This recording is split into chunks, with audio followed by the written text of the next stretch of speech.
So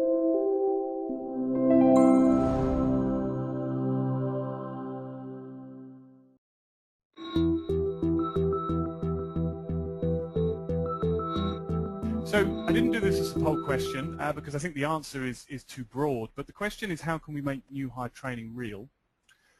I think the answer, and there's many ways to do this, but I think the answer is you combine simulation with as much real-life experience as you can. So all good training programs include some kind of simulated activity. It can never only be lecture and downloading of information.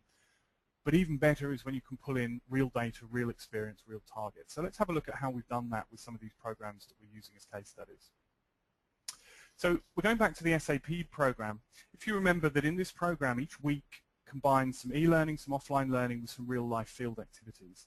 So as the learner moves through each week and through each block of the sales process, they're working with real data. So they're looking at their genuine targets, their opportunities. In the discovery stage, they're narrowing down their target list. In the understanding and solution stage, they're working with a real opportunity, which has been uncovered through the discovery phase. So it's all real work. Now, the support that's needed here is from the manager and buddy to make sure they don't go off track.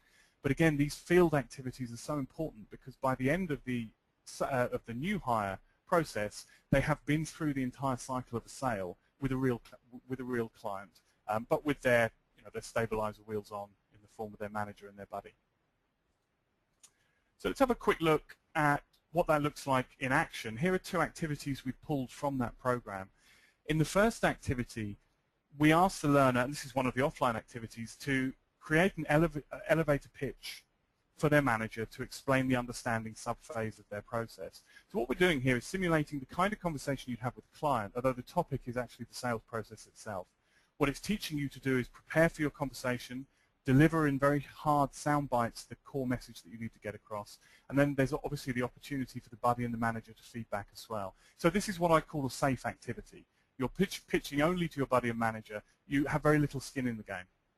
When we get to the third activity, the rubber's starting to hit the road a little bit more. So it's still within the training program, and it's still something you do with your buddy or your manager, but now we're looking at a real opportunity that you can investigate. You're using the resources you found from other activities to gain information about a target client, and you're building up a genuine case for an opportunity here.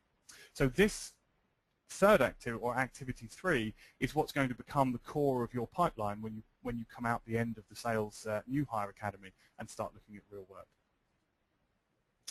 Here's an example, and again this is from the Whiskey program, of how you can do some of the simulations online. So before we move into real client contact, we can create an environment where we, in this case, put the learner through a typical day in the life of a whiskey salesperson, business to business.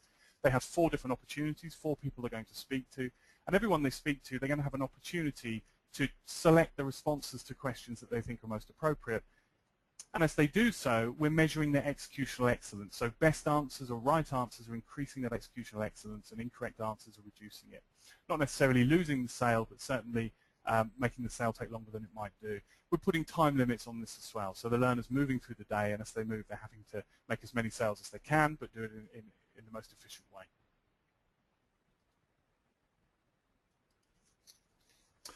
And finally, in terms of making it real, I wanted to come back to the consumer products sales program. It ends with the workshop. So we've had our foundational e-learning piece. We've had some online assessment. We've prepared to go into surgery with an expert, and we've been able to ask that expert questions.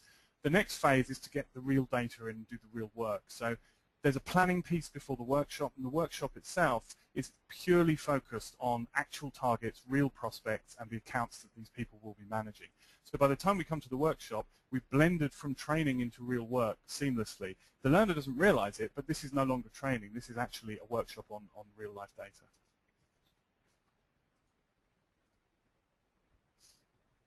Okay, so we've moved fairly rapidly through 4 or 5 of the concepts we wanted to look at. We've used the 4 case studies that we thought were appropriate here. I wanted to digest it into one slide as a takeaway. I think if we're talking about going shallow and deep, acceleration, incentives, using experts, making it real, these 5 sentences probably articulate the approach we'd recommend to our clients. We think it's good to combine safe learning activities with live work from the very beginning, and if that involves throwing someone in the deep end, that's probably a good idea. We do think allowing learners to move through the program at their own pace, skip where they can, is always valuable. I think traditionally incentives for sales audiences tend to be around competition and remuneration, but other incentives available as well. The incentive to move faster through a program or to become part of a select group is a huge incentive for a sales audience.